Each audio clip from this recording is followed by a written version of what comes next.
Hey all, this is Jess. Welcome back to Sunflower Dairy. So I want to talk to you about something that I started and it's kind of working, I think.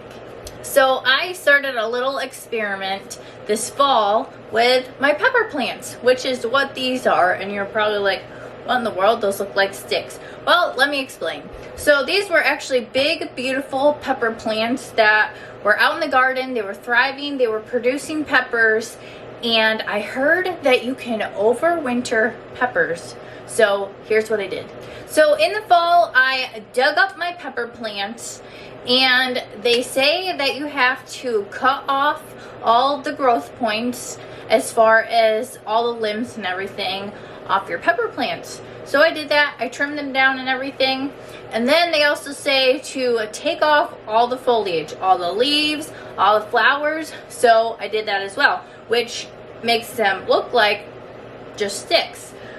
But you actually have to do this to make them go into dormancy. So basically, you're putting them to sleep for the winter.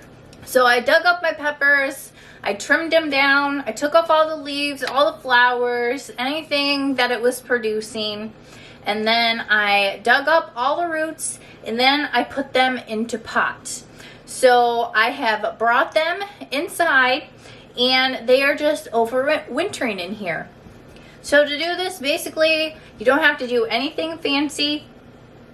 I just brought them in, put them in a cool room, and they're just kind of chilling in there, and they're just basically just sleeping until spring. So you can tell these are still alive because they are green, and in certain spots they are starting to grow new foliage, which I will show you.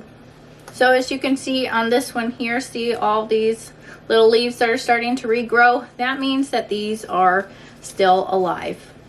So basically, to get these to overwinter, you have to basically, like I said, make them think that they're sleeping throughout the winter.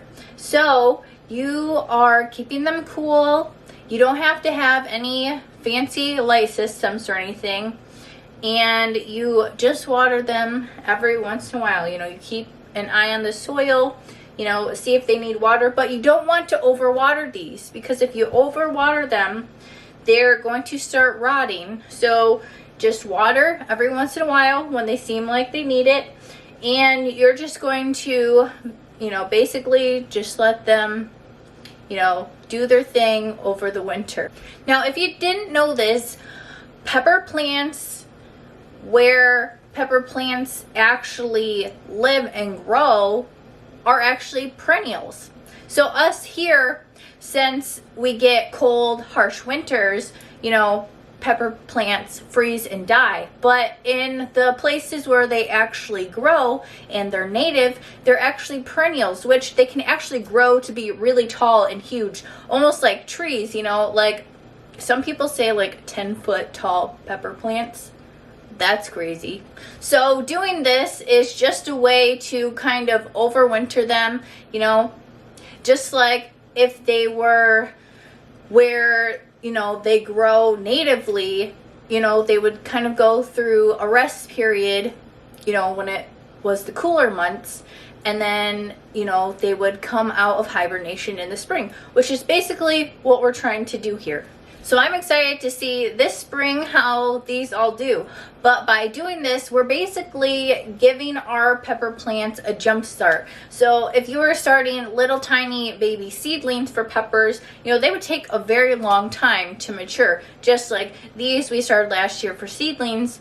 And pepper plants take quite a while to start producing peppers.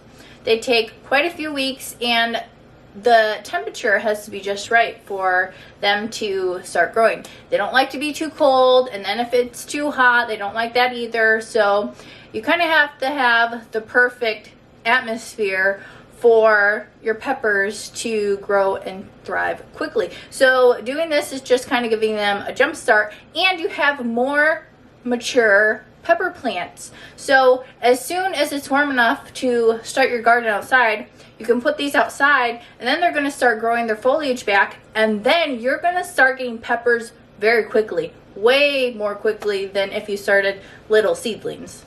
So this is just something that I want to tell you all about, that I'm doing this experiment, and I'm very excited to see how these do. And I also am going to update you all in the spring to let you know how they all did, how many made it, and how fast they're growing. So this is also something that you can think about if you want to try this year, and also you're getting more out of your pepper plants, because if you can overwinter them like this, then if you just start the seeds once and then you can keep overwintering your pepper plants, then you don't have to be starting peppers every year if these overwinter well, which is really cool, because you'll be getting multiple seasons and multiple harvests off of these plants that you just started one time. All right, all, I just wanted to let you know about this little experiment that I'm trying with pepper plants. Let me know if you've ever done this, or if you've ever heard of it, or anything like that. All right, all, thank you all for watching, and have a blessed day.